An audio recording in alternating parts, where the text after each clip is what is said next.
I know that your exam is so close and you want to revise everything. So one of the revision is composite function.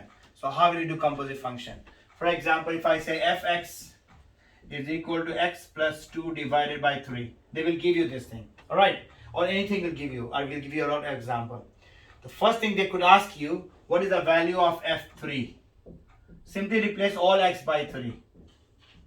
So answer is 5 over 3.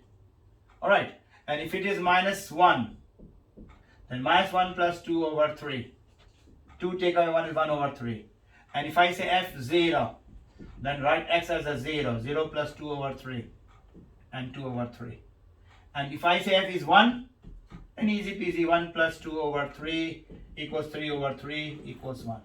So if I give you any one, you have probably done in year 7 called function machine, input and output. This is the same thing, alright? So function machine, the easiest one, they will give you some values. You wherever you see x, you substitute with that number and you get the answer. That's the easy one. The second one is find the inverse function. The inverse function is, they will ask you, if this is that, find f minus 1x. This is called inverse function. They could ask you in words, find the inverse function. So you need to remember 3 steps. Step number 1, change this into y. Step number 2, find the x. For that you have to bring 3 here, x plus 2, and bring 2 here, 3y minus 2 equals x, or x is equal to 3y minus 2.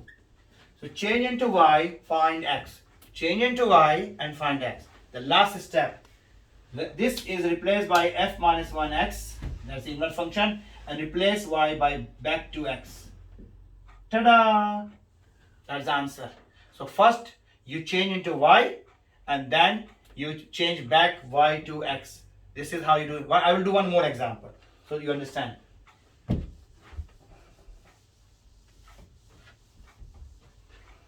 For example, fx is equal to 3x minus 4. And I ask you find the inverse function. Change this into y. Find x. So y at 4 equals 3x. So x is equal to y at 4 divided by 3. And I can write like that. And replace back to this one. F minus 1x. Replace back to x. And that is your inverse function. So what are the 3 steps to remember? Change this into y. Find the value of x. And replace back y to x. If you remember that. Thank you very much.